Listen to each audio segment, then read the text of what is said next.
আজকে আমি বক্তা বক্তা যতই ভাব দেখাই না কেন, আপনি ক্ষমতার বাহাদুরি দেখান না কেন, কাফনের মধ্যে যেদিন ঢুকবেন ওদিন সব বাহাদুরি বন্ধ হয়ে যাবে।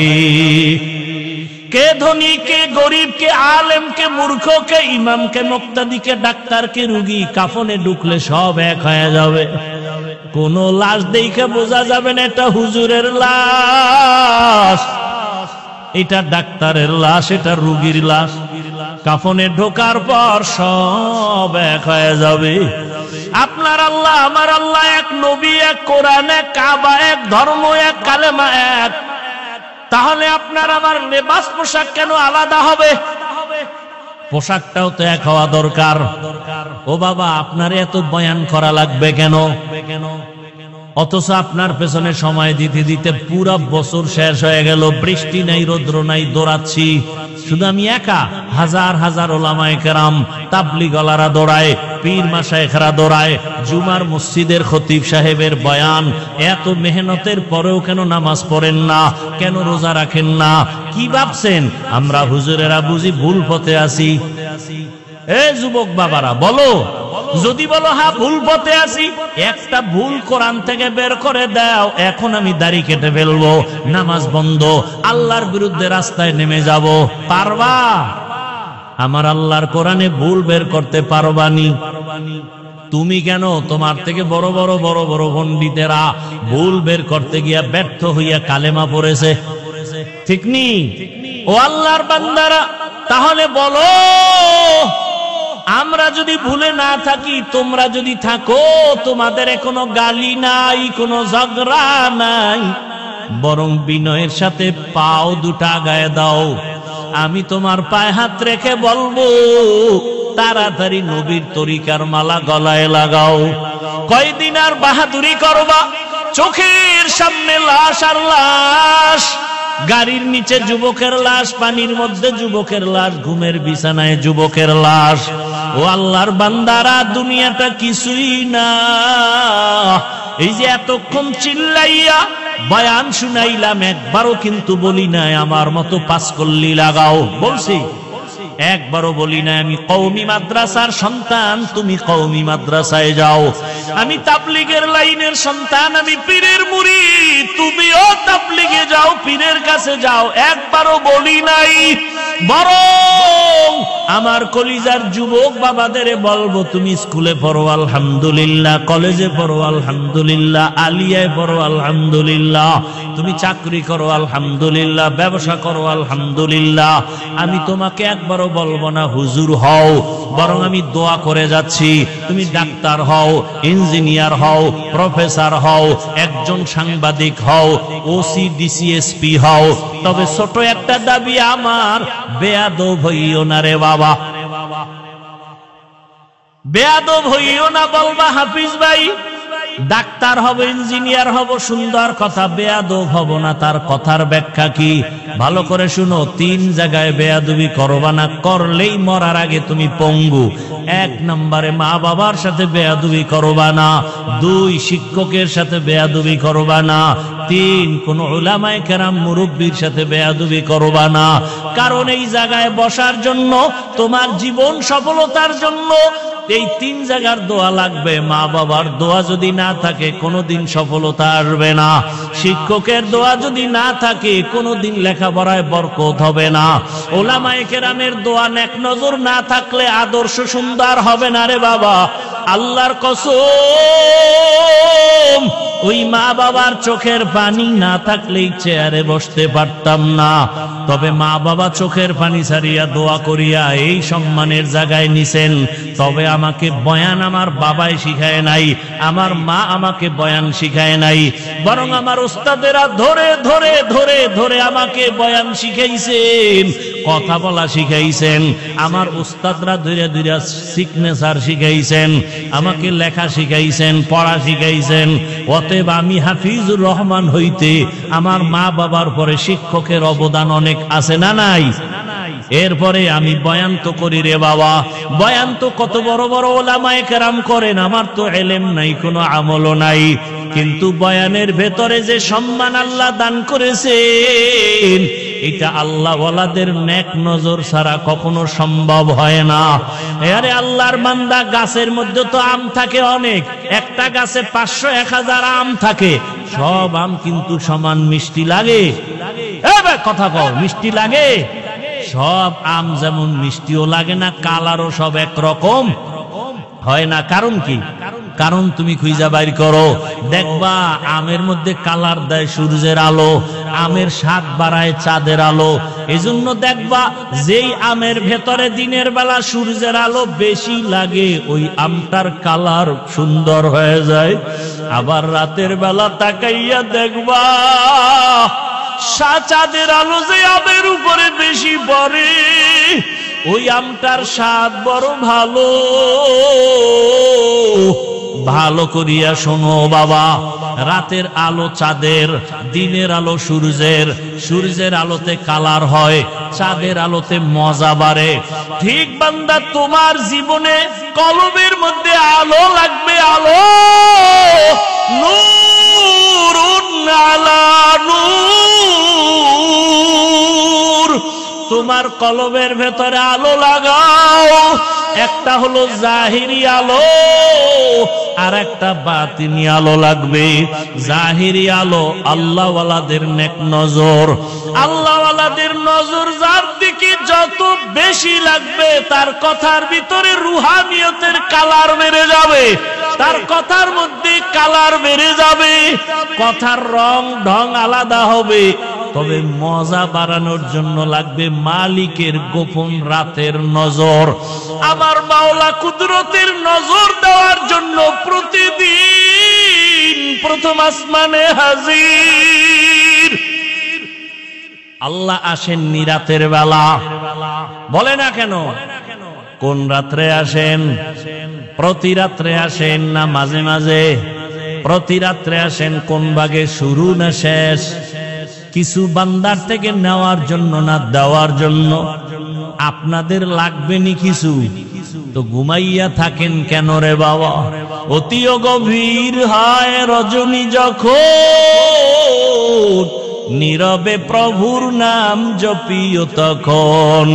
প্রভুর করুণা যদি পাইবারে চাও, গভীর রাতে উঠে প্রভুর গুণগান গাও। ও আমার যুবক বাবারা, অতিও গভীর রাতে আমার মাওলা হাজির। ওই সময় যদি ঘুম থেকে ওইটা সেজদায় পড়ে আমার মালিকের ডাক দাও, আমার মালিকের কুদরতি নজর যখন লেগে যাবে, এতদিন তোমার কথায় রং ছিল, মজা কম ছিল, এখন দেখবা কথার মধ্যে বড় মজা, মানুষও মজা পায়, তোমারও মজা। এরে আল্লাহর বান্দা, যখন মজা লাগা শুরু হয়ে যাবে, তখন আর বাড়ি ঘর ভালো লাগবে না, টাকা পয়সা ভালো লাগবে না, ক্ষমতা ভালো লাগবে না, কারণ মালিকের মধ্যেই সব মজা। এরে আল্লাহর বান্দারা, যুবক বাবারা, আজকে তাকাইয়া দেখো, তোমার মতো কত যুবক জীবনে মাদ্রাসায় পড়ে নাই, জেনারেল লাইনে পড়ে, স্কুল কলেজে পড়িয়াও 5 ওয়াক্ত নামাজি আছে না নাই? जिंदगी में बंदगी तो करना है, जिंदगी में बंदगी तो करना है, जिंदगी बे बंदगी शर्मिंदा है, जिंदगी बे बंदगी शर्मिंदा है। यहाँ हम सब मुसाफिर, दिल ना लगा,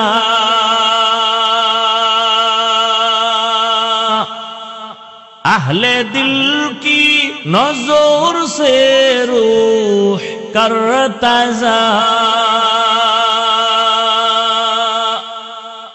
शाह दौलत सब फकीर गर नेक नहीं, शाह दौलत सब फकीर गर नेक नहीं जिंदगी में बंदगी तू कर नहीं जिंदगी बे बंदगी शर्मिंदा है जिंदगी बे बंदगी शर्मिंदा है जिंदगी में बंदगी कुन बंदगी बंदगी बे जिंदगी शर्मिंदगी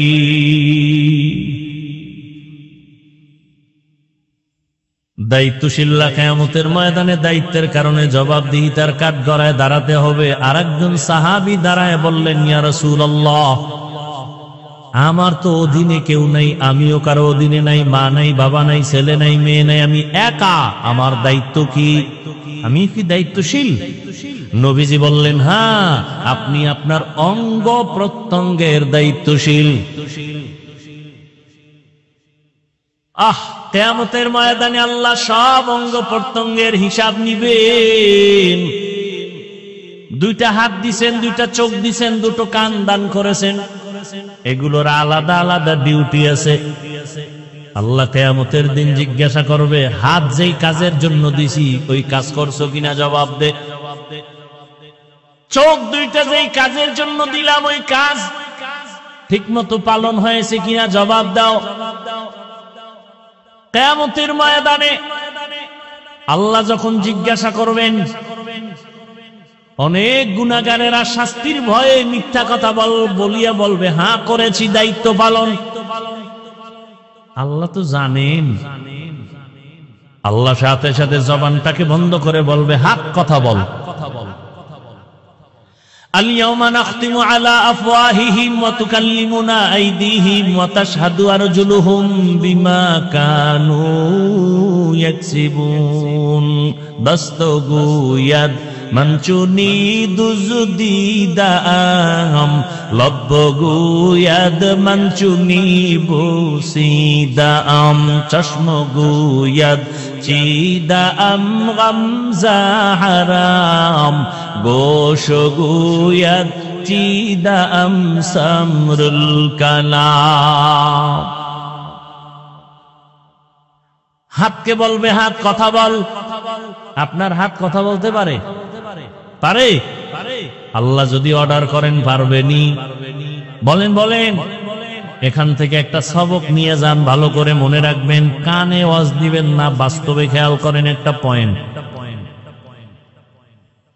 দুনিয়ার সব মানুষের বিবেক যেটাকে বলে হবে না, অন্তরে আকীদা রাখতে হবে আমার মাওলার কুদরতে সেটা হবে। মরা গাছে কথা বলতে পারেনি। কই জিগান তো বাসেরে, কেমন আছো? আন্দাজি ডিলমাল লইব। মরা গাছে কথা বলতে পারে না, এটাই সত্য, এটাই বাস্তব। কিন্তু মুমিনের আকীদা হলো আল্লাহ যদি কুদরতের ক্ষমতা দেয়, বলেন রহমতের নবী মরা খেজুর গাছের সাথে ট্যাগ লাগাইয়া খুতবা পড়েন, হঠাৎ করে চেঞ্জ হয়ে গেল, না নতুন একটা মিম্বর বানাবো, এটা বাদ। বুখারীর ইবারাত, খেজুর গাছ মানুষে যেমন কান্না করে এমন কান্নার আওয়াজ। নবীজি এসে জিজ্ঞাসা করলেন, এই খেজুর গাছ কাঁদো কেন?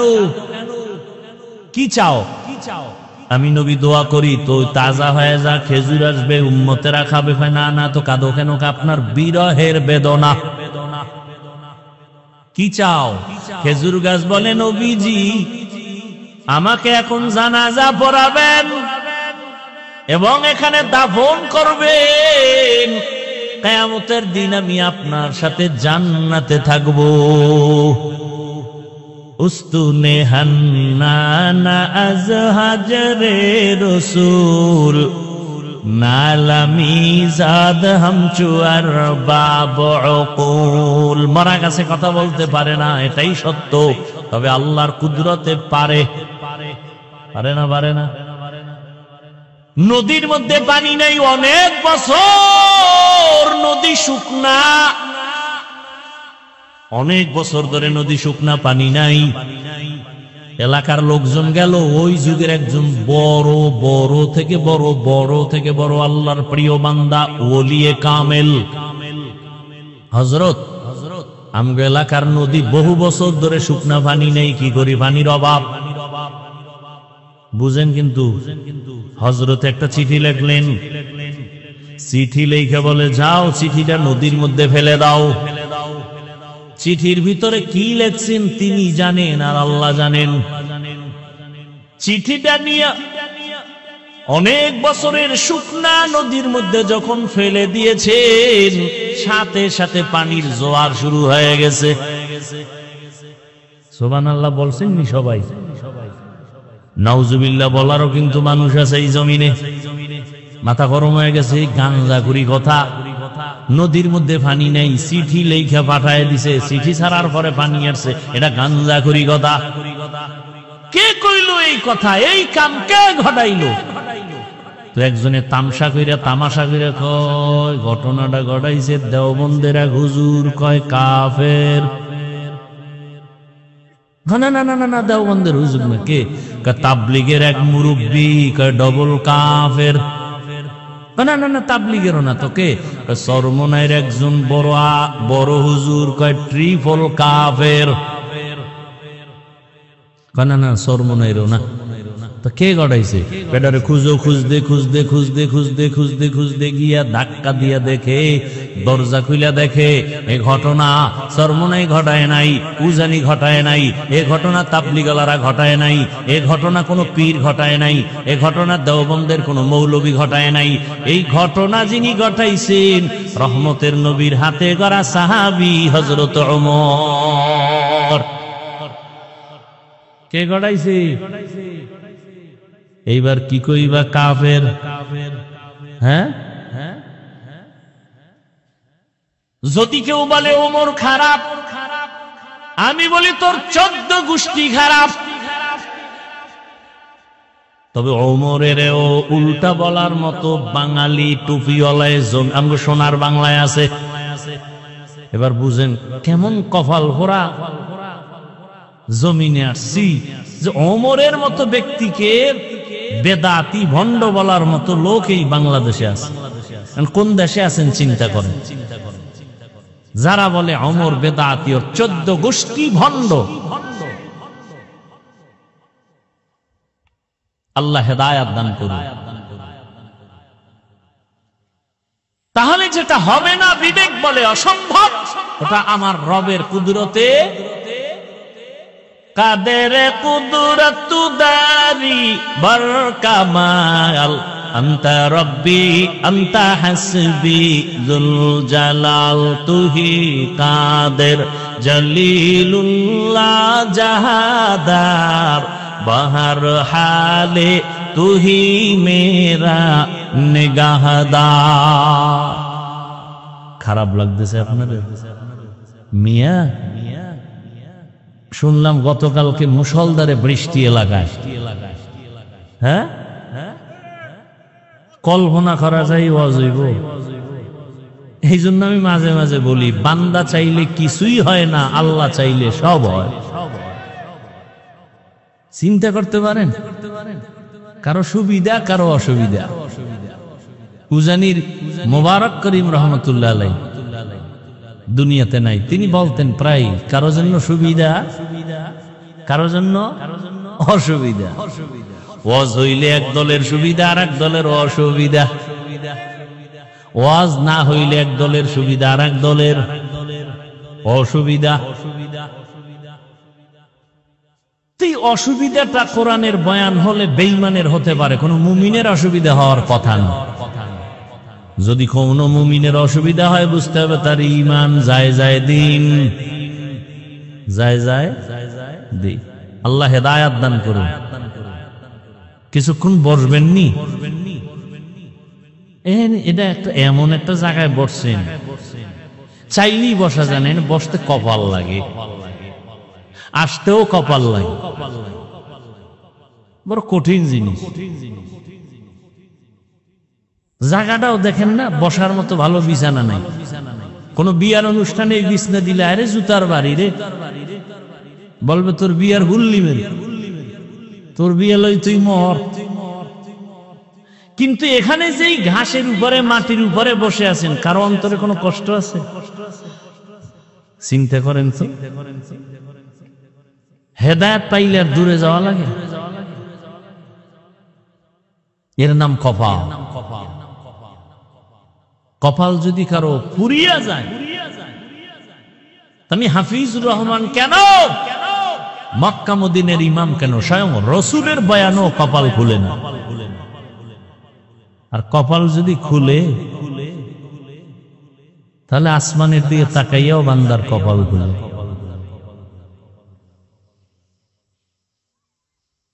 যেই রসুলের চেহারা দেখলে জাহান্নামের আগুন হারাম, কেমন নবী আমার, যেই রহমতের নবীর চেহারা এত দামি, মোহাব্বতের একটা নজর দিয়া যদি কেউ তাকায় 7 দিনের ক্ষুধা থাকে না। কেমন রহমতের নবী আমার, যেই রহমতের নবীর শরীর মোবারকে মশা মাছি পড়া হারাম। কেমন রসুল আমার, যেই রহমতের নবী রাস্তা দিয়া চলতেছেন, দুপার্শ্বের গাছ নত হ্যাঁ নবীরে সালাম দেয়। কেমন মায়ার নবী, যেই রহমতের নবী রাস্তা দিয়া হাঁটে, মেঘের খণ্ড ছায়া দেয়, সূর্যের গরমে যেন নবীর কষ্ট না হয়। আম্মা জান আয়েশা রাদিয়াল্লাহু আনহা বলেন, নবীর শরীর মোবারকের ঘাম আমি বোতলে ভরে রাখতাম আর আতর হিসাবে ব্যবহার করতাম। কেমন মায়ার নবী আমার, নবী যেখানে কদম রাখেন ওই জায়গা থেকে দীর্ঘ বছর মিশকের ঘ্রাণ। রহমতের নবী, কেমন আদর্শের নবী, জীবনে একটা মিথ্যা কথা বলেন নাই, জীবনে একটা গালিও কাউকে দেন নাই। নবীর সামনে দাঁড়ায় কত কাফের বেঈমানেরা নবীরে গালি দেয়, নবী একটা গালির জবাবও জীবনে দেন নাই। ওমরের মেজাজ গরম, নবীরে গালি দাও রে, এক্ষণ মেরে ফেলবো। নবী বলে ধৈর্য। আবু বকর রাগ হয়ে গেছে, নবীরে গালি দেয়, সহ্য করা যায় না। রহমতের নবী ইশারা করলেন, আবু বকর ধৈর্য ধারণ করেন। সব গালির জবাব দেওয়া লাগে না, নিজে চুপ থাকলে আসমান থেকে জবাব আসবে, আর আসমানের বিচার বড় ভয়ঙ্কর হবে। চুপ থাকো, ধৈর্য ধারণ করো, আল্লাহর উপরে ভরসা করো। বিচারটা যদি আসমান থেকে হয়, ওর গোষ্ঠী শুদ্ধ ধ্বংস হয়ে যাবে। আসমানের বিচার যদি চাও, তাহলে নিজের হাতে ক্ষমতা নিও না, বিচার নিও না, ছেড়ে দাও। অনেকে ধৈর্য ধারণ করতে পারি না। আমার ইয়ে বলছে, ওরে সাইজ করে ফেলাবো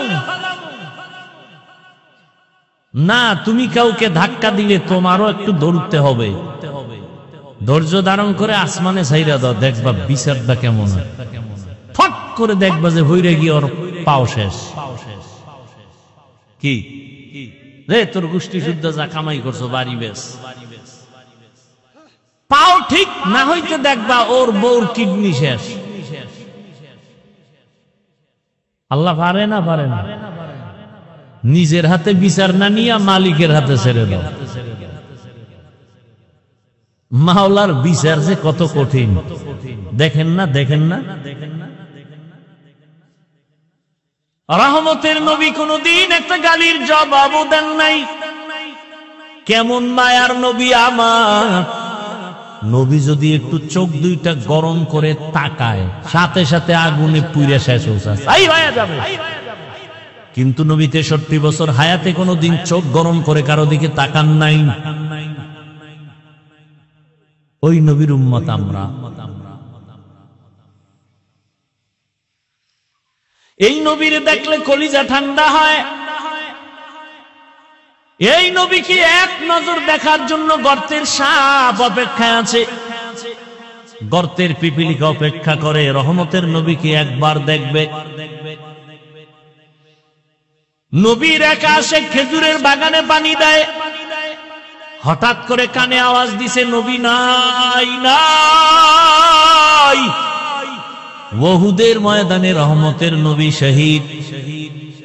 খেজুরের বাগানওয়ালা আশেক বালতি ফালাইয়া আসমানে তাকা একটা চিৎকার দিছে, আল্লাহ দুইটা চক্ষু রিজার্ভ রাখছি, শুধু নবী দেখবো।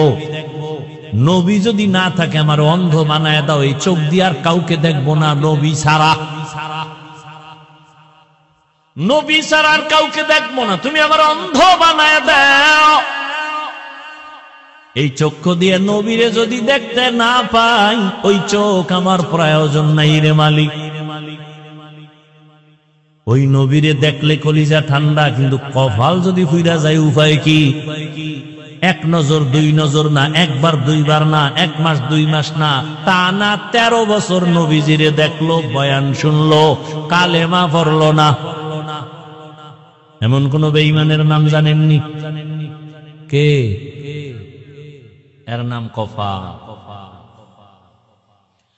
13 বছর বয়ান শুই নাও, কালেমা কপালে আসে না, এর নাম কফাল। অন্যদিকে তাকাইয়া দেখো 27 বছরের যুবক, কয় বছর?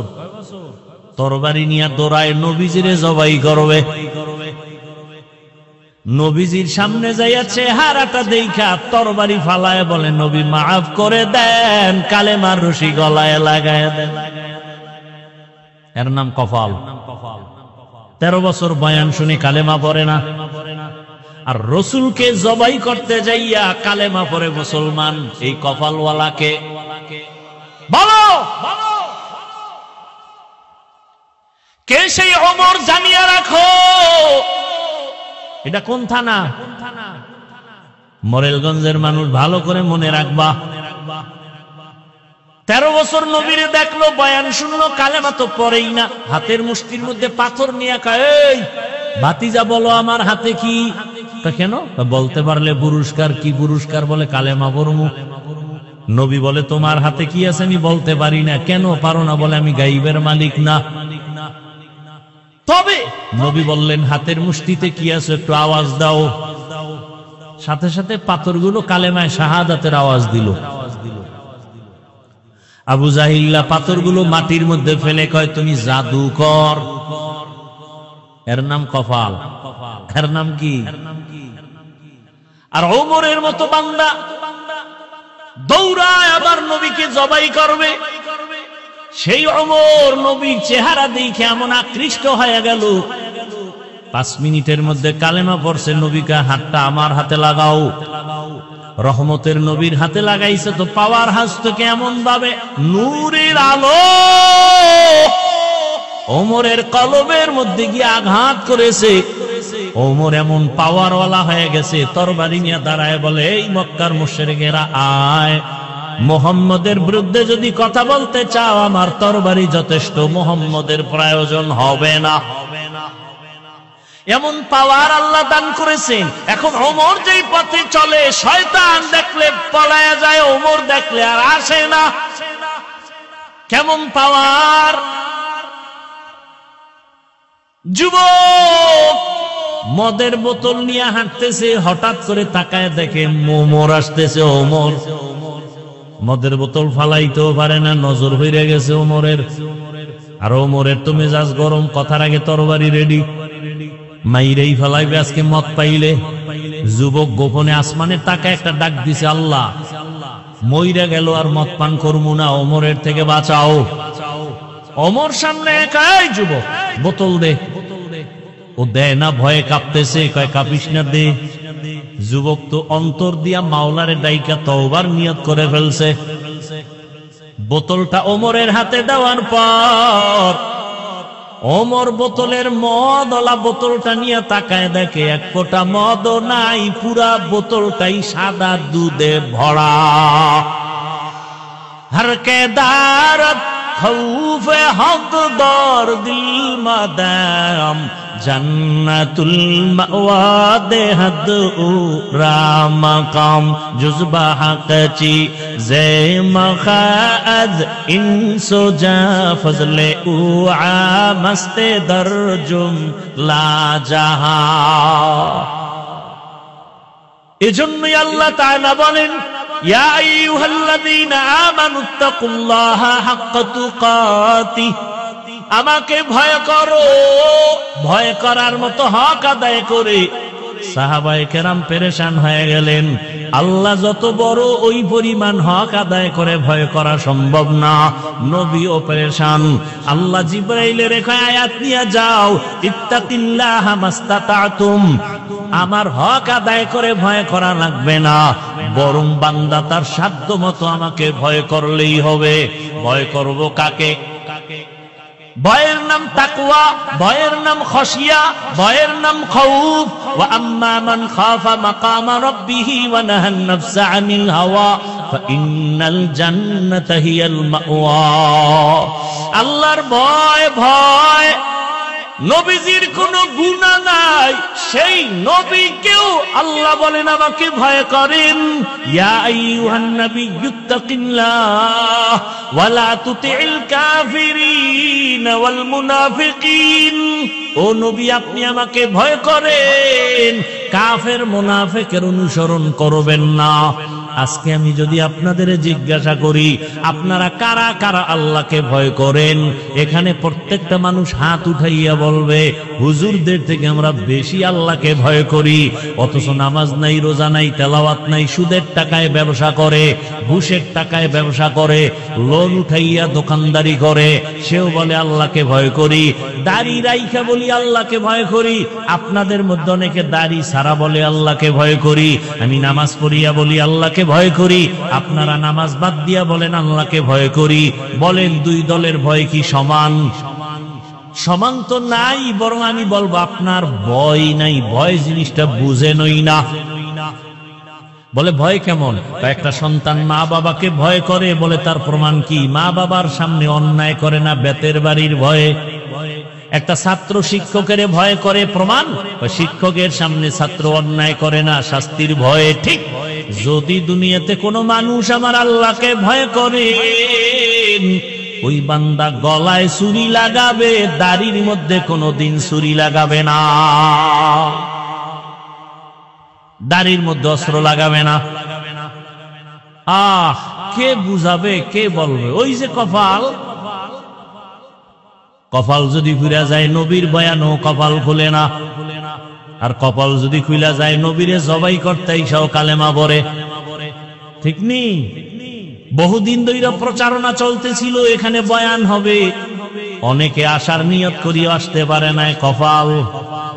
আর এক দল আসছে ঠিক, কিন্তু প্যান্ডেলে ঢুকতে পারে নাই, দোকানপাটে ঘুরে ঘুরে আড্ডা দেয় আর কবিরা গুনাহ করে, এর নামও কপাল। আর এক দল প্যান্ডেলে ঢুকছে, কিন্তু তার কপালও বেশি সুবিধা না, গজবের মোবাইল সামনে নিয়ে কলবের দরজা বন্ধ করে রাখছে, কপাল। আর এক দল মোনাজাতের আগে দৌড় মারবে বাড়িতে, ওরও কপাল। কারণ শয়তান চায় বয়ান শুন 6 ঘন্টা, তবে মোনাজাতটা দিবি না। কারণ মোনাজাত দিলে একজনের কান্না কবুল হয়ে গেলে সবার গুনাহ মাফ, এই সুযোগ আমি দিতে চাই না।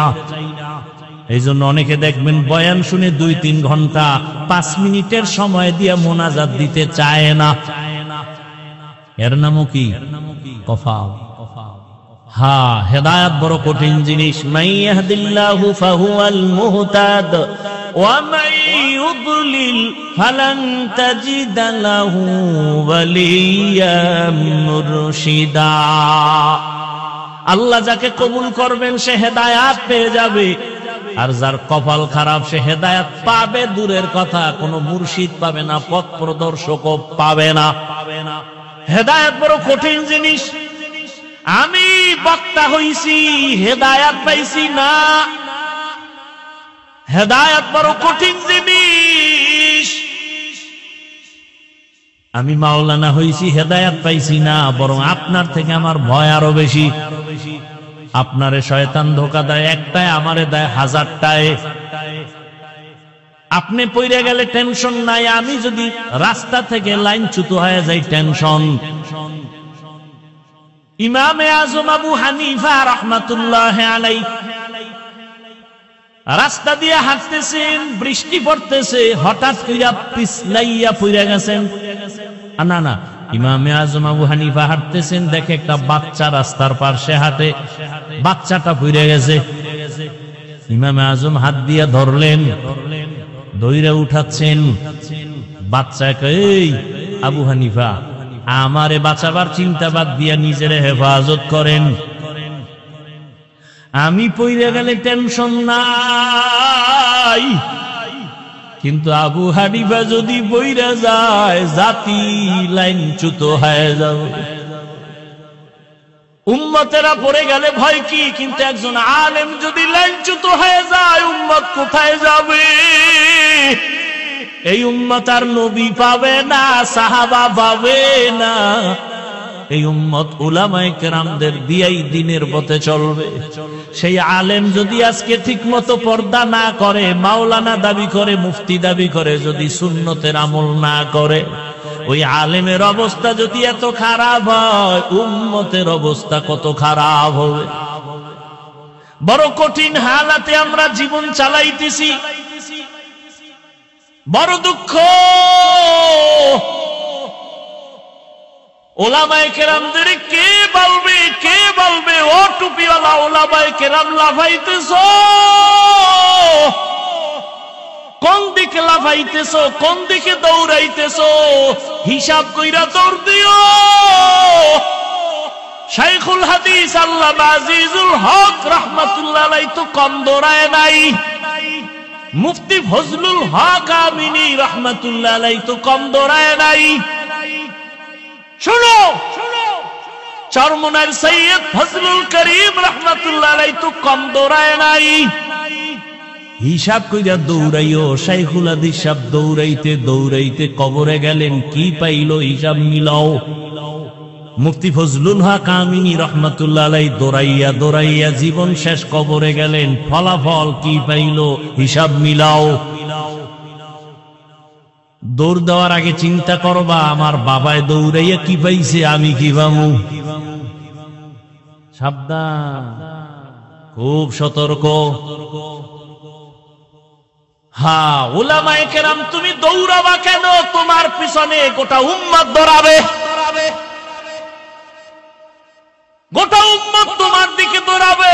কোথায় পাবো আল্লাহওয়ালা, কোথায় পাবো শাইখুল হাদিস, কোথায় পাবো আল্লাহর প্রিয় বান্দা? ওখানেই আমরা যাব। উম্মতেরা উলামায়ে কেরামের পেছনে দৌড়াবে। উলামায়ে কেরাম কোন বেনামাজি সুদখোরের পেছনে দৌড়াতে পারে না, ঘুষখোরের পেছনে দৌড়াতে পারে না। হ্যাঁ, আল্লাহ হেদায়েতের দৌলত আমাদের দান করেন। উলামায়ে আহলে হক যারা আছেন, আমাদের মুরব্বী, সবাইকে আল্লাহ এক ও নেক বানায় দেন। ও আল্লাহর বান্দারা, গত কয়েকদিন আগে দেখছেন চরমনাই ইসলামী আন্দোলন, জামাত ইসলামী, খেলাফত মজলিস, খেলাফত আন্দোলন সব এক মাঠে এক স্টেজে কথা বলেন। ওলামায়ে কেরাম এক না হওয়া পর্যন্ত জাতির কপাল খুলবে না, লিখে রাখো। কোন মাস্তানি চলবে না, কোন মাস্তানি চলবে না, খবরদার। ওলামায়ে কেরাম গোটা জাতিকে ব্যবহার করবে। ওলামায়ে কেরাম কারো ইশারায় ব্যবহৃত হবে না। দোয়া করতে থাকেন, বেশি বেশি বেশি দোয়া করেন। ওলামায়ে কেরাম কি এক বানাবার চিন্তা করেন? ফেসবুকে বিরুদ্ধে লেখেন কেন? আপনার আব্বার বরদোয়া লাগছে আপনার কবলে, আপনার মায়ের অভিশাপ লাগছে কবলে। মিয়া আর কারো বিরুদ্ধে লিখতে পারেন না, আলেমের বিরুদ্ধে লেখেন, তাবলীগের বিরুদ্ধে লেখেন, আপনার কপাল পুড়ে গেছে, নিমক হারাম, অভিশপ্ত, আর কোন কাম পাও না। তোমার এই কাম নি যে আলেমের বিরুদ্ধে তুমি বলবার লেখবা, এটা তোমার কাম, তোমার কপালে আল্লাহর লানত। আল্লাহ হেদায়েত দান করুন। সবগুলো মা বাবার অভিশপ্ত সন্তান। মা বাবার অভিশাপ না লাগলে কোন সন্তান আলেমের পিছনে লাগে না। কোন সময় চাক্কার তলে মাথা ঢুকে যায় টেরো ভাবি না। আল্লাহ হেদায়েত দান করুন। ইয়া আইয়ুহাল্লাযীনা আমানুত্তাকুল্লাহা হাক্কা তুকাতিহি ওয়া লা তামুতুন্না ইল্লা ওয়া আনতুম মুসলিমুন। দ্বিতীয় আল্লাহ কর্মসূচি বললেন, মুসলমান না হইয়া কেউ মরণ বরণ করবা না। কথাটা মুমিনকে বলছেন, কোন বেঈমানকে বলেন নাই। বড় কঠিন কথা, আমার ব্যাখ্যা দেওয়ার সময় নাই। এখানে আমরা যারা সবাই তো মুমিন, সবাই তো মুসলমান। আল্লাহ আবার কেন বললেন ও মুমিন মুসলমান না হইয়া মরবা না? তার মানে এখনো বুঝি মুসলমান হইতে পারি নাই। এখানে অনেক ব্যাখ্যা আছে।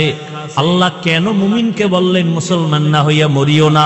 আর এক আয়াতে আল্লাহ বলেন, ইয়া আইয়ুহাল্লাযীনা আমানু দুখুলু ফিস সিলমি কাফা, ও মুমিন ইসলামের মধ্যে পরিপূর্ণ ঢুকে যাও।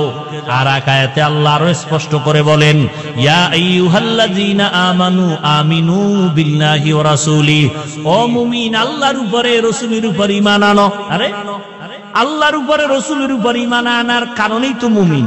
আবার কেন বলেন আল্লাহর উপরে রাসূলের উপর ঈমান আনো? এখানে অনেক কথা। এক কথায় ভাইরা, মুসলমান না হইয়া মরিও না কথার অর্থ হলো গুনাহ নিয়ে কবরের দেশে যাইও না। মুসলমান কাকে বলে?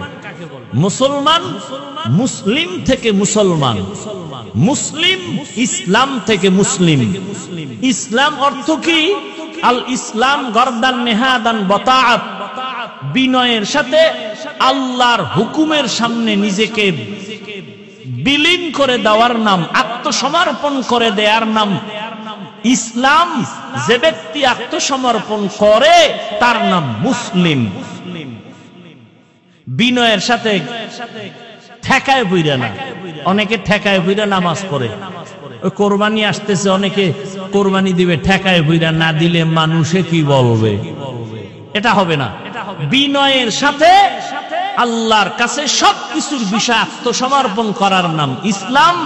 যে ব্যক্তি করে তার নাম মুসলিম। ইসলাম অর্থ শান্তি না, সালাম শব্দের অর্থ শান্তি, আর ইসলাম শব্দের অর্থ আত্মসমর্পণ করা। যিনি আত্মসমর্পণ করেন তার নাম মুসলিম। আত্মসমর্পণ যিনি করবেন সে গুনাহ করবে না। আল্লাহ কথা দিয়ে বুঝাইলেন, মুসলমান হইয়া মরবি তার মানে আমি চাই তোকে বিনা হিসাবে জান্নাত দিব। আর বিনা হিসাবে জান্নাত আমি তাকেই দিব যে গুনাহ মুক্ত হয়ে আসবে। গুনাহ মুক্ত হবেন কিভাবে? জীবনের দুইটা ভাগ, একটা চলে গেছে আর একটা চলতেছে আসতেছে, ঠিক না? পিছনে যে গুনাহ করছেন এখান থেকে বাঁচতে হবে, সামনে যেন গুনাহ না হয় সে থেকেও বাঁচতে হবে। পিছনের জীবনের গুনাহ থেকে যদি পবিত্রতা অর্জন করতে চান তো একটা মেডিসিন লাগবে। সামনের জীবনে যেন গুনাহ না হয় সেখানে একটা মেডিসিন লাগবে। পেছনের গুনাহ থেকে পবিত্র হওয়ার মেডিসিনের নাম তাওবা, ইস্তিগফার। সামনের গুনাহ থেকে নিজের জীবনকে পবিত্র রাখার জন্য মেডিসিন লাগবে, তার নাম তাকওয়া।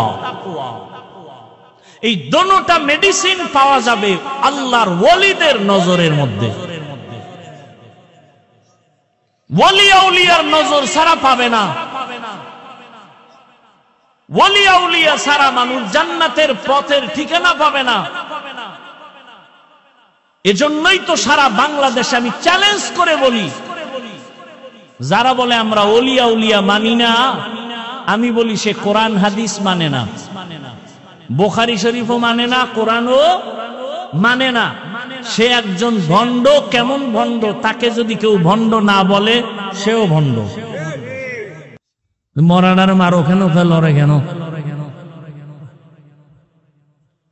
হ্যাঁ, কষ্ট পাইতেছেন, রাগ করতেছেন, রাগ করে যাইবেন কই? চাইরদিকে ফিডা রেডি, কোন দিকে দৌড় দিবেন? সাগর, কুয়াকাটার যাই সাগর। আর তিন দিকে দৌড় দিবেন মোহতারাম মোদি সাহেব বসে আছেন বেত নিয়ে। কই যাইবেন? ফিডা কারে কয়? রেডি থাকেন। যারা ফিডারে বেশি ভয় পায় এদের কপালে ফিডা বেশি। ফিলিস্তিন দেখা মনে করেন না জান্নাতে আছেন। আমনে গো সাইজ করতে 1 সেকেন্ড লাগবো না। মিয়া আপনি কিসের ইসলাম ইসলাম করেন? দাড়ি নাই, টুপি নাই, নামাজ নাই, সুদের টাকায় ব্যবসা করেন। আপনার ঈমান ঠিক আছে? তো আল্লাহ সাহায্য করবেন, কোন বেঈমানকে সাহায্য করবেন না। সুদখোরকে আল্লাহ সাহায্য করবেন না, বরং সুদখোরকে আল্লাহ বলছে এই বেঈমান রেডি হ, আমি আল্লাহ তোর সাথে যুদ্ধ করব।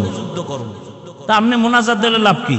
কোন সুদখোরের মোনাজাত জীবনে কবুল হবে না। যারা সুদের সাথে জড়িত এদের জিন্দেগির কোনো আমল কবুল হবে না, হজ কবুল হবে না, মাদ্রাসা উঠাইলে সওয়াব নাই, দান করলে সওয়াব নাই, মোনাজাত দিলে কবুল হবে না। তা আপনি কিসের সাহায্য চান আল্লাহর কাছে? আপনি তো কুলাঙ্গা। 24 ঘন্টা মায়ের সাথে জেনার গুনাহ, জেনার গুনাহ, জেনার গুনাহ, জেনার গুনাহ।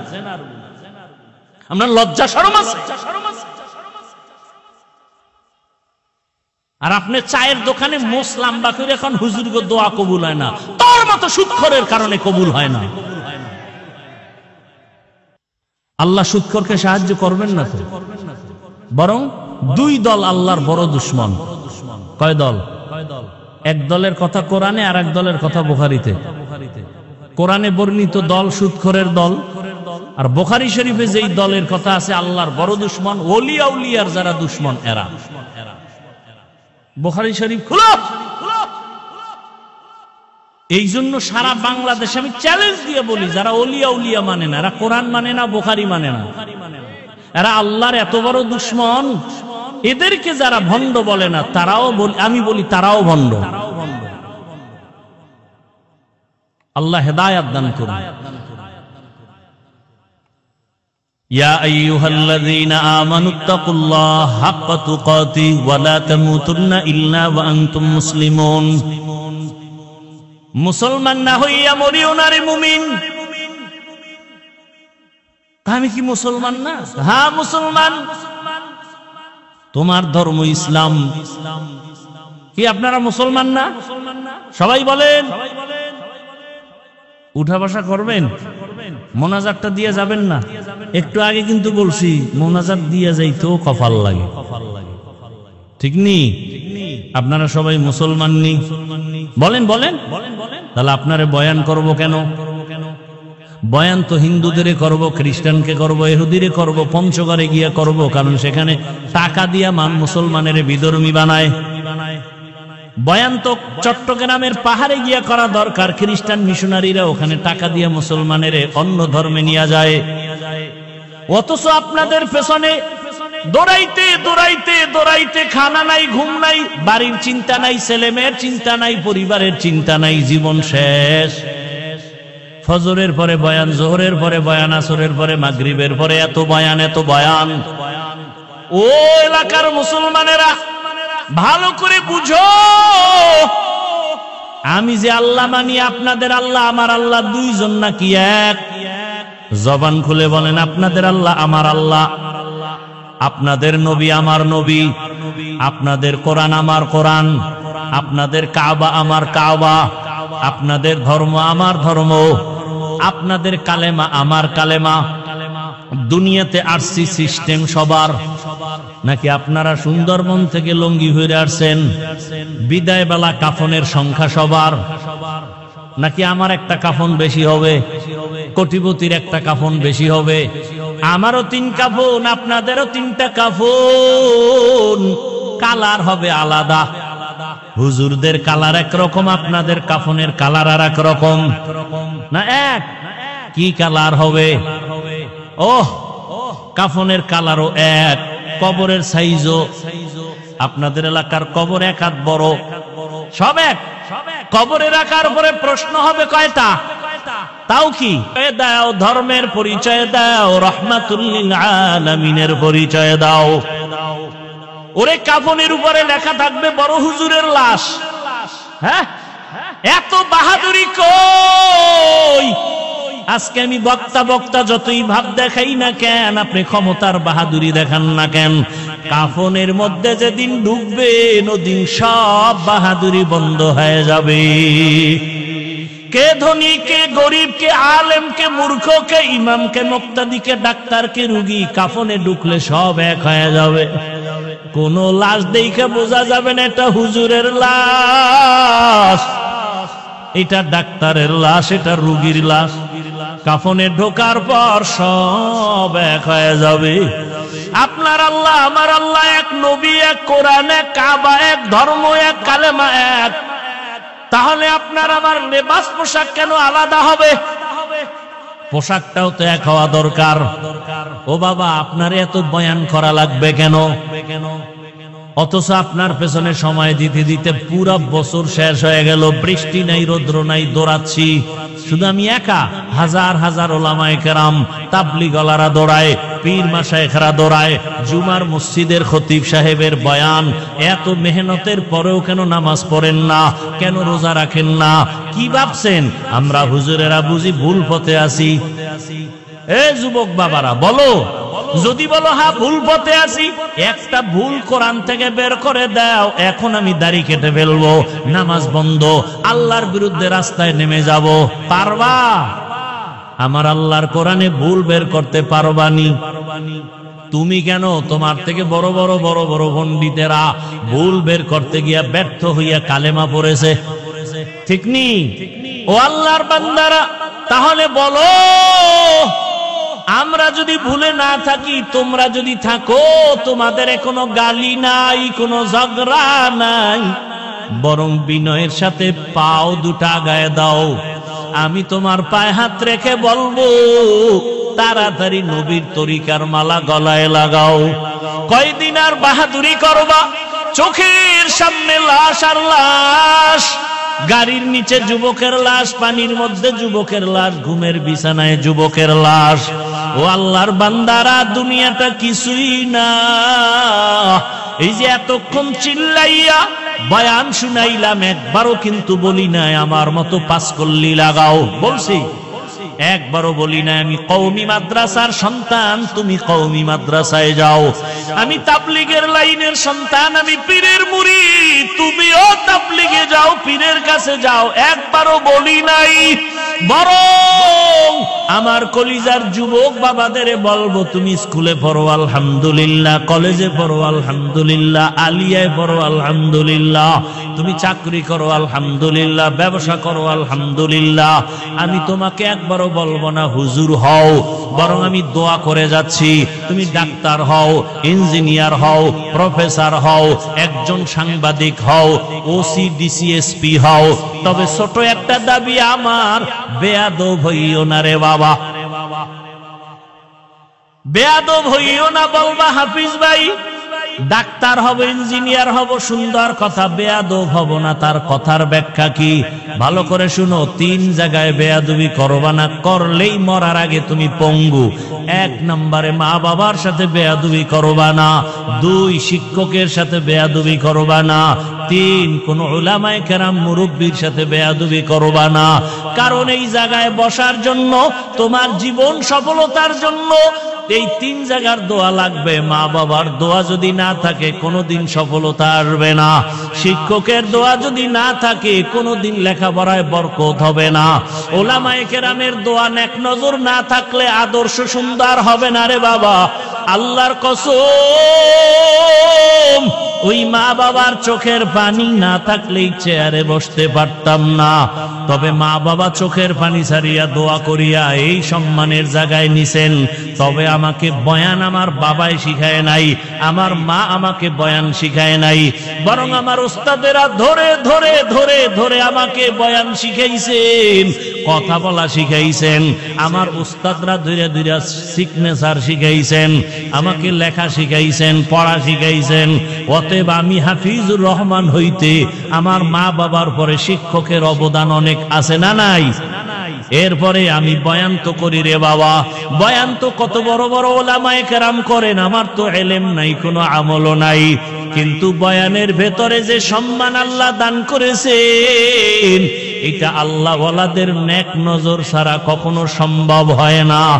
আরে আল্লাহর বান্দা, গাছের মধ্যে তো আম থাকে অনেক, একটা গাছে 500-1000 আম থাকে, সব আম কিন্তু সমান মিষ্টি লাগে? কথা কও, মিষ্টি লাগে? সব আম যেমন মিষ্টিও লাগে না, কালারও সব একরকম হয় না। কারণ কি? কারণ তুমি খুঁজা বাইর করো, দেখবা আমের মধ্যে কালার দেয় সূর্যের আলো, আমের স্বাদ বাড়ায় চাঁদের আলো। এজন্য দেখবা যেই আমের ভেতরে দিনের বেলা সূর্যের আলো বেশি লাগে, ওই আমটার কালার সুন্দর হয়ে যায়। আবার রাতের বেলা তাকাইয়া দেখবা চাঁদের আলো যে আমের উপরে বেশি পড়ে, ওই আমটার স্বাদ বড় ভালো। ভালো করিয়া শোনো বাবা, রাতের আলো চাঁদের, দিনের আলো সূর্যের, সূর্যের আলোতে কালার হয়, চাঁদের আলোতে মজা বাড়ে। ঠিক বান্দা তোমার জীবনে কলবের মধ্যে আলো লাগবে, আলো, নূরুন আলা নূর। তোমার কলবের ভেতরে আলো লাগাও, একটা হলো জাহিরি আলো আর একটা বাতিনি আলো লাগবে। জাহিরি আলো আল্লাহওয়ালাদের নেক নজর, আল্লাহওয়ালাদের নজর যার দিকে যত বেশি লাগবে তার কথার ভিতরে রুহানিয়তের কালার বেড়ে যাবে, তার কথার মধ্যে কালার বেড়ে যাবে, কথার রং ঢং আলাদা হবে। তবে মজা বাড়ানোর জন্য লাগবে মালিকের গোপন রাতের নজর। আমার মাওলা কুদরতের নজর দেওয়ার জন্য প্রতিদিন প্রথম আসমানে হাজির। আল্লাহ আসেন রাতের বেলা, বলে না কেন? কোন রাত্রে আসেন? প্রতি রাত্রে আসেন না মাঝে মাঝে? প্রতি রাত্রে আসেন। কোন ভাগে, শুরু না শেষ? কিছু বান্দার থেকে নেওয়ার জন্য না দেওয়ার জন্য? আপনাদের লাগবে নি কিছু, তো ঘুমাইয়া থাকেন কেন রে বাবা? অতিও গভীর হয় রজনী যখন, নীরবে প্রভুর নাম জপিও তখন।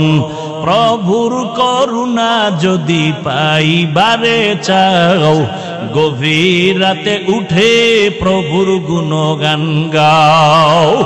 ও আমার যুবক বাবারা, অতিও গভীর রাতে আমার মাওলা হাজির।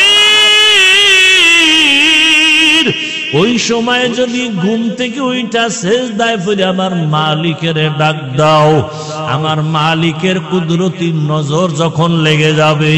এতদিন তোমার কথায় রং ছিল, মজা কম ছিল, এখন দেখবা কথার মধ্যে বড় মজা, মানুষও মজা পায়, তোমারও মজা। এরে আল্লাহর বান্দা, যখন মজা লাগা শুরু হয়ে যাবে তখন আর বাড়ি ঘর ভালো লাগবে না, টাকা পয়সা ভালো লাগবে না, ক্ষমতা ভালো লাগবে না, কারণ মালিকের মধ্যেই সব মজা। এরে আল্লাহর বান্দারা, যুবক বাবারা, আজকে তাকাইয়া দেখো তোমার মতো কত যুবক জীবনে মাদ্রাসায় পড়ে নাই, জেনারেল লাইনে পড়ে, স্কুল কলেজে পড়িয়াও 5 ওয়াক্ত নামাজি আছে না নাই? বলো বাবা, তুমি কেন পারবা না? অবশ্যই তোমার কপাল পুড়িয়ে গেছে। কার জানি বরদোয়া লাগছে। মা বাবার বরদোয়া লাগলে কপাল শেষ, শিক্ষকের বরদোয়া লাগলে জীবন শেষ, লেখাপড়া শেষ, ওলামায়ে কেরামের বরদোয়া লাগলে তোমার চরিত্র শেষ। তোমার মতো যুবক যদি স্কুল কলেজে পড়ে নামাজ পড়ে, বলো বাবা তুমি পারবা না কেন? তোমার মতো যুবক র্যাব, আর্মি, পুলিশ, বিডিআর এর চাকরি করে নামাজ পড়ে, তুমি পারো না কেন?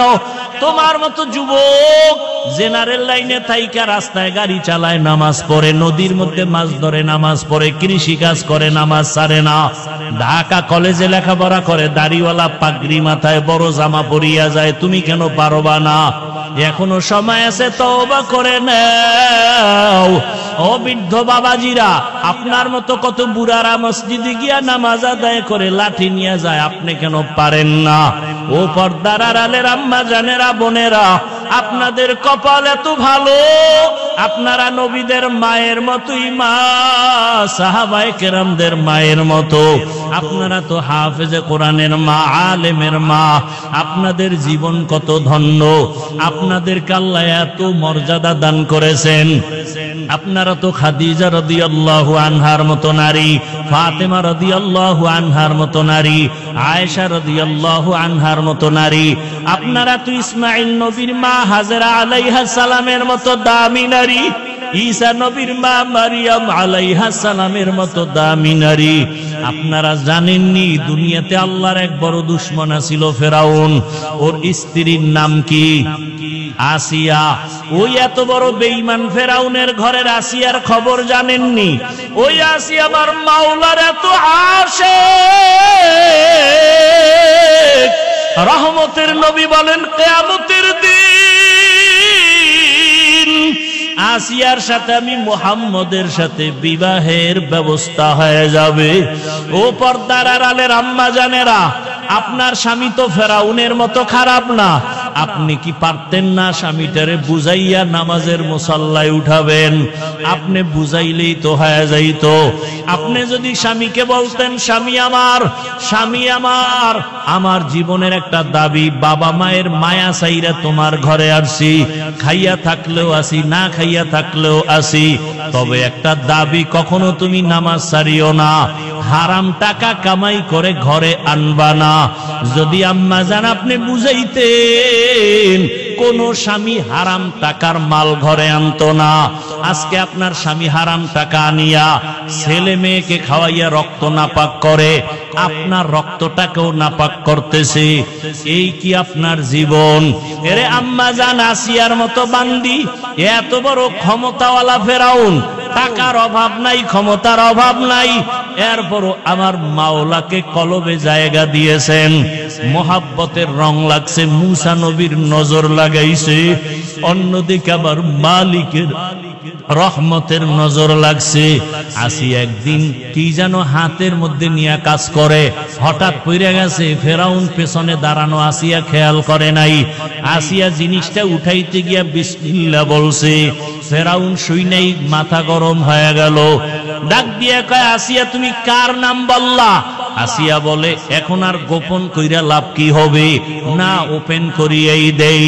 আসিয়া ডাক দিয়া কয়, ফেরাউন আমার মালিকের নাম আমি জবানে নিয়েছি। ফেরাউন বলে, মালিককে? ওই মিশরের তো আমি খোদা। আসিয়া বলে, না, তোমারে যিনি বানাইছেন তিনি আমার মালিক। আমার মালিক একমাত্র আল্লাহ, তুমি ফেরাউন না। আসিয়া বলে, সর্বনাশ, তুমি যদি আমাকে খোদা না বলো তো আমার খোদাগিরির ভ্যালু নাই। একবার হলেও বলো। আসিয়া বলে, এক বিন্দু না। ফেরাউন বলে, তুমি আমারে কানে কানে বলো। বলে, না, তাও হবে না। আমি যদি আসতে বলি আমার মাওলাকে ফাঁকি দেওয়া যায় না।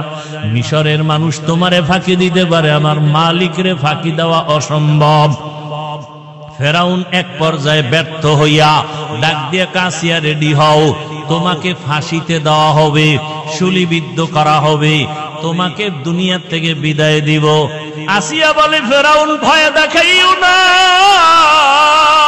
দুনিয়াতে একবার আসছি, একদিন যাব, তবে আমার মালিকের না নিয়ে যাব না।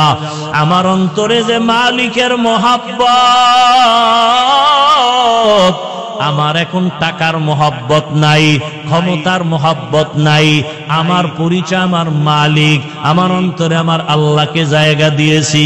এখন আমার মরিয়া গেল আমার শান্তি, বেঁচে থাকলেও আমার সার্থকতা, আমার কোনো টেনশন নাই।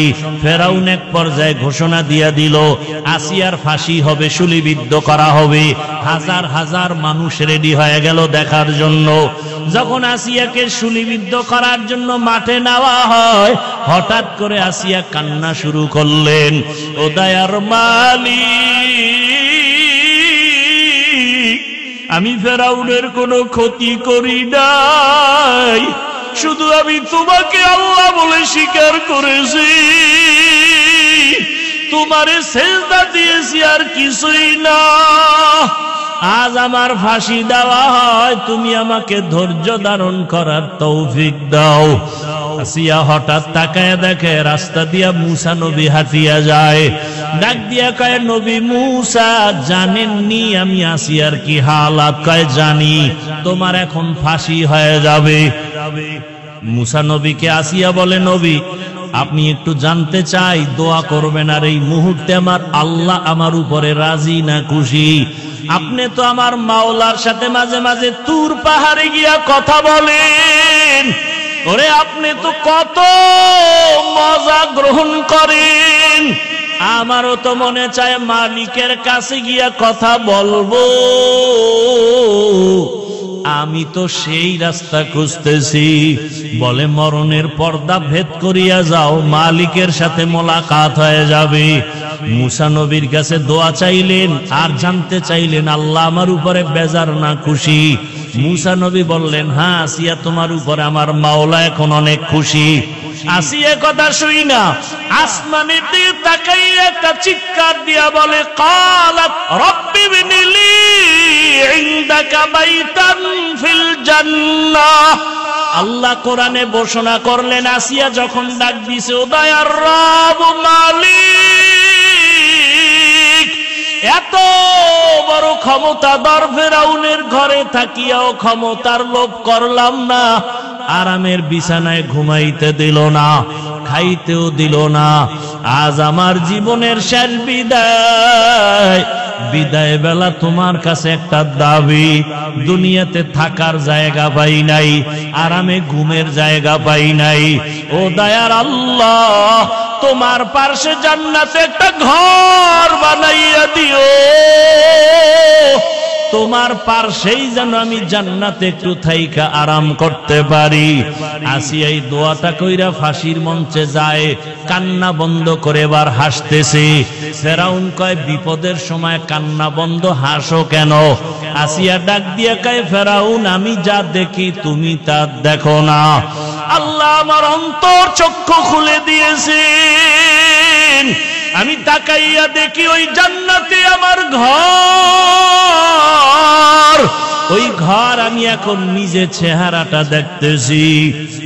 আসমানের বিরুদ্ধে লক্ষ লক্ষ ফেরেশতারা আমাকে নেওয়ার জন্য অপেক্ষা করে, আমাকে জান্নাতে নিয়ে যাবে। এই খুশিতে আমি হাসতেছি, তুমি বুঝবা না। আসিয়াকে যখন শুলিবিদ্ধ করা হয়, হাসতে হাসতে দুনিয়া থেকে আসিয়া বিদায় হয়ে গেল। ও পর্দার আড়ালের আম্মা জানেরা, বোনেরা, আসিয়ার মতো বান্দি ফেরাউনের মতো বেঈমানের ঘরে থাইকা যদি আমার আল্লাহকে আপন বানায় নেয়, আপনি কেন পারবেন না? দুনিয়া দুনিয়া কইরা কই সাদা কাফন ছাড়া তো কবরে কিছুই নেওয়া যাবে না। এখনো সময় আছে, তওবা করেন, আল্লাহকে ডাকেন আর বলেন, হে মালিক, জীবনে তো কম বেপরদায় চলি নাই, আর বেপরদায় চলবো না, নামাজ ছাড়বো না, মোবাইলে সময় নষ্ট করব না, স্বামীর মাল খেয়ানত করব না, স্বামীর মাল হেফাজত করব, নামাজ পড়ব, সন্তানগুলোকে আদর্শওয়ালা বানানোর মেহনত করব। এখন যদি তওবা করে নেন, দরজা খুলিয়া যাবে। ও আমার কলিজার যুবক বাবারা, কয়দিন আর দুনিয়ায় যৌবনের বাহাদুরি করবা? মনে চাইছে দাড়ি কাটছো, মনে চাইছে নামাজ ছাড়ছো, কম শখ মিটাইয়া তো গুনাহ কম করো নাই। এখনো যদি তোমার তওবার নিয়ত থাকে, মনে মনে আমার আল্লাহকে ডাক দাও, আর ডাকিয়া বলো, হে দয়ার মালিক, জীবনে তো কম গুনাহ করি নাই, দাড়ি কাটলাম, কত নামাজ ছাড়লাম, কত বেপরদায় আড্ডা দিলাম, মোবাইলে কত গুনাহ করলাম, আজকে থেকে তওবা করে নিলাম, আর নামাজ ছাড়বো না, দাড়ি কাটবো না, বেপরদায় চলবো না, মা বাবাকে কষ্ট দিব না, ওলামায়ে কেরামের দোয়া পরামর্শ নিয়ে, শিক্ষকের দোয়া নিয়ে জীবনটা সুন্দরভাবে চালাবো। ওই মা বাবার দোয়া ছাড়া তোমার জীবনের দরজা খুলবে না রে বাবা। আজকে যার মা নাই, তার কাছে গিয়া দেখো মা কত ধন। যার বাবা নাই, তার কলিজাটা ফেটে যায়। ঈদের দিন সবাই ঈদের নামাজ পড়িয়া বাড়ি আনন্দ করে দৌড়ায়, আর এক যুবক কবরের কিনারায় দাঁড়ায় কান্না করে। ও যুবক, ঈদের দিন কাঁদো কেন? যুবক বলে, গত ঈদগাহে আমার আব্বাকে পাশে নিয়ে নামাজ আদায় করেছিলাম, আমার মা আমার জন্য দোয়া করেছিলেন। আজকে যখন নামাজের জন্য ঈদগাহে রওনা হয়ে গেলাম, হঠাৎ করে মনে পড়ে গেল, আজ আমার মাথায় হাত দিয়া কে দোয়া করবে? মায়ের বিছানাটাও খালি, আমার পার্শ্বে বাবাও নাই, আমি বড় এতিম। ও যুবক, যার বাবা নাই তার দোয়ার একটা দরওয়াজা বন্ধ, যার মা নাই তার দোয়ার দরওয়াজা দুটোটাই বন্ধ। আজকে ওই মা বাবাকে হারাইয়া কেমনে আরামে ঘুমাও আর খাও? ওরে মা বাবা কত কষ্ট করে জীবনে তোমাকে আমাকে বড় বানাইছেন। অনেক মা বাবার জীবন বড় কঠিন ছিল। বাবায় কাজ করলে ঘরের চুলায় আগুন জ্বলতো না, হয় জ্বলতো না। কত সময় বাবার মনে চাইতো ইলিশ মাছ দিয়া খানা খাবে, টাকার অভাবে মাছ কিনতে পারে নাই। মায়ের মনে চাইতো ফল খাবে, টাকার অভাবে ফল খেতে পারে নাই। আজকে তুমি তার সন্তান, তোমার ঘরে কত মাছ আর কত ফল, কি লাভ হবে? ওই মা বাবায় তো সাদা কাফনের প্যাকেট হইয়া কবরে, চাইলেও আর ফল খাওয়াইতে পারবা না, মাছ খাওয়াইতে পারবা না। ওই মা বাবারে মাছ আর ফল যদিও দিতে পারবা না, তবে 2 ফোঁটা চোখের পানি পাঠাইয়া দাও। ওই মা বাবার চোখের পানি ছাড়া তুমি আমি মানুষ হইতে পারি নাই। ওই মা বাবার চোখের পানি আর দোয়া ছাড়াই চেয়ারে বসতে পারি নাই, মাওলানা হইতে পারি নাই। মানুষ আমাকে মাওলানা বলে, মা বাবার চোখের পানি ছাড়া হয় না। মানুষ আমাকে সম্মানের জায়গায় বসায়, মা বাবার দোয়া ছাড়া সম্ভব না। ও আল্লাহর বান্দারা, ওই মা বাবাকে কেমনে ভুলিয়া গেছো? 2 ফোঁটা চোখের পানি ছেড়ে দোয়া করিও। ওরে গুনার কারণে দিলটা পাথর, চোখে পানিও নাই। আল্লাহর কাছে চোখের পানির বড় মূল্য। ওরে চোখের পানি যদি না থাকে, ডানে বামে দেখো কার চোখে পানি আছে। কান্নাওয়ালার দোয়া খালি ফেরত যাবে না। ওরে আল্লাহর আযাবের ভয়, জাহান্নামের ভয় অন্তরে ঢুকাইয়া কাঁদো। ওরে আল্লাহর আযাবের ভয়ে যদি পাথর কান্না করে, তোমার আমার কপাল কেন এত খারাপ? আল্লাহ তাআলা বলেন, সুম্মা কাসাত কুলুবুকুম মিন বাদি যালিকা ফাহিয়া কাল হিজারাতি আও আশাদ্দু কাসওয়া ওয়া ইন্না মিনাল হিজারাতি লামা ইয়াতাফাজ্জারু মিনহুল আনহার ওয়া ইন্না মিনহা লামা ইয়াশাক্কাকু ফায়াখরুজু মিনহুল মা ওয়া ইন্না মিনহা লামা ইয়াহবিতু মিন খাশিয়াতিল্লাহ ওয়া মাল্লাহু বিগাফিলিন আম্মা তা'মালুন। আল্লাহর কোরআন বলে, আল্লাহর আযাবের ভয়ে কিছু পাথর কান্না করে করে ঝর্ণা প্রবাহিত করেছে। তোমরা তাকায় দেখো, পাথর থেকে পানির ঝর্ণা। আল্লাহ কয় না, আল্লাহর ভয়ে পাথর কান্না করে। কিছু পাথর আল্লাহর ভয়ে টপ টপ করে কাঁদে, কিছু পাথর আল্লাহর ভয়ে ফেটে যায়। ও মানুষ, তোমার কলব কেন এত দুর্বল? ওরে জাহান্নামের ভয়ে তোমার চোখে কেন পানি নাই? ওরে জাহান্নামের ভয়ে যদি রহমতের নবীও কাঁদেন। আল্লাহর নবী বলেন, আমি রাতের বেলা হুজরায় ঘুমাইলাম, পাশেই তো মসজিদে নববী। হঠাৎ ঘুমের মধ্যে শুনি কান্নার আওয়াজ, আমার ঘুম ভেঙ্গে গেল। নজর করে দেখি এই গভীর রাতে কে কান্না করে। আমি বের হইয়া তাকাইয়া দেখি সাধারণ কেউ না, জান্নাতি 1 নম্বরের সাহাবী আবু বকর নামাজে দাঁড়ায়া দাঁড়ায়া কান্না করতেছেন। আমি নবী অপেক্ষা করলাম, নামাজ শেষে আবু বকর বের হইলেন। জিজ্ঞাসা করলাম, ও আবু বকর, আপনি নামাজে দাঁড়ায়া কাঁদলেন কেন? আবু বকর কান্না করে বলেন, ইয়া রাসূলুল্লাহ, আল্লাহর আদালতে কেমনে দাঁড়াইয়া জবাব দিব? হাসরের ভয়। নবীজি বলেন, আপনি তো জান্নাতের টিকিট পাইছেন, আবার ভয় কিসের? আবু বকর বলেন, ইয়া রাসূলুল্লাহ, আপনিই তো কিয়ামতের ময়দানের বয়ান করে কান্না করেছেন। আপনিই বলেছেন হাসরের মাঠে সব মানুষ উলঙ্গ দাঁড়াবে, কিয়ামতের ময়দানে সূর্যের গরমে মাথার মগজ ফেটে যাবে, জাহান্নামের আওয়াজে হাসরের ময়দানটা থরথর করে কেঁপে উঠবে। আমার মাওলাও রাগ হইয়া আওয়াজ দিবেন লিমানিল মুলকুল ইয়াউম। ওই সময় এমন অবস্থা হবে নবীদের গুনাহ নাই, তারাও কান্না করবেন। মুসা নবী কাঁদবেন, ঈসা নবী কান্না করবেন, ইব্রাহিম নবী কান্না করবেন। ওই সময় আল্লাহ আমার উপায় কি হবে? নবীরা যদি কাঁদেন আমি আবু বকরের কেমন হালাত হবে? আল্লাহ যদি ডাক দিয়া বলে আবু বকর জান্নাত দিয়েছি, বিনিময় কি আমল নিয়ে আসছো? আমি যদি বলি নামাজ, তেলাওয়াত, রোজার আমল।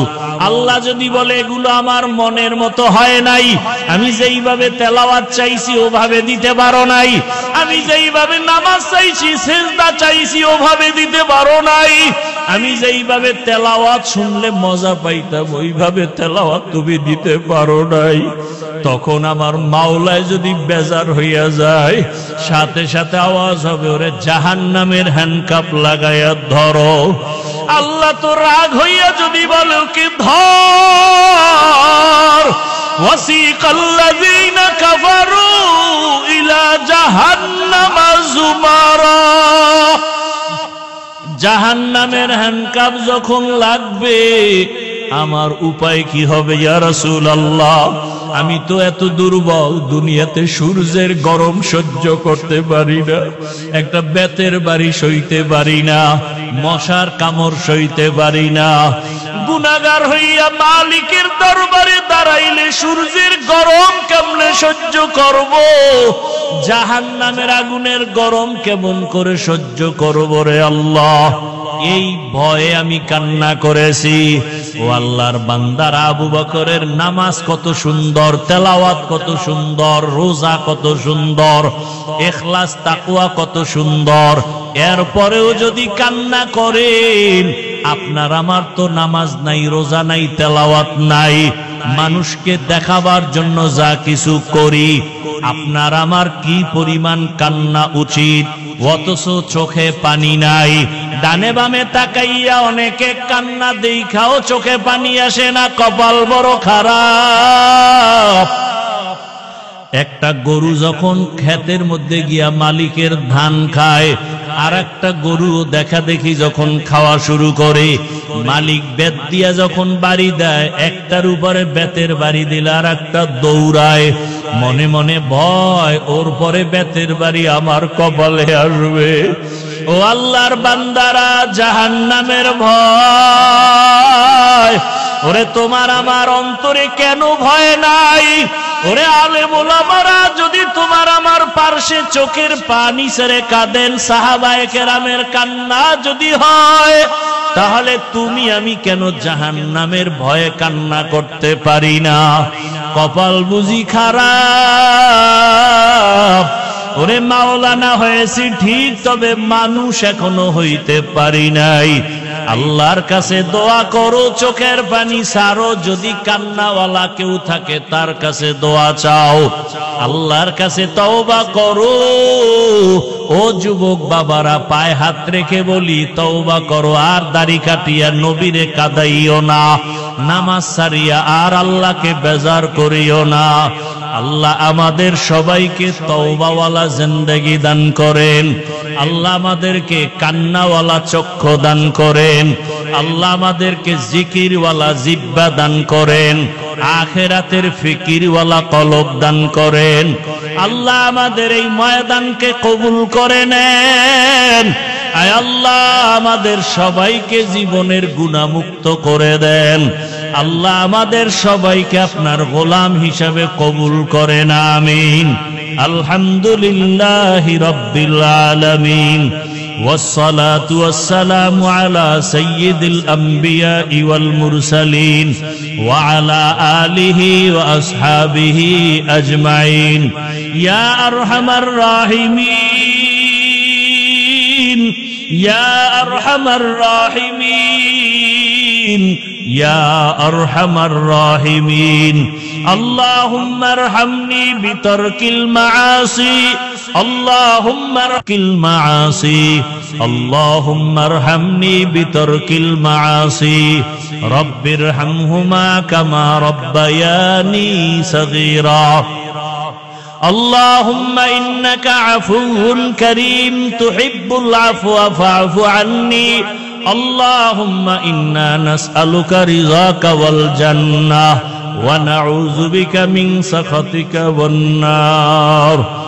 اللهم إنا نعوذ بك من البرص والجنون والجذام وسيء الأسقام ربنا لا تزغ قلوبنا بعد إذ هديتنا وهب لنا من لدنك رحمة إنك أنت الوهاب ربنا هب لنا من أزواجنا وذريتنا قرة أعين واجعلنا للمتقين إماما ربنا آتنا في الدنيا حسنة وفي الآخرة حسنة وقنا عذاب النار উদয়ার মালিক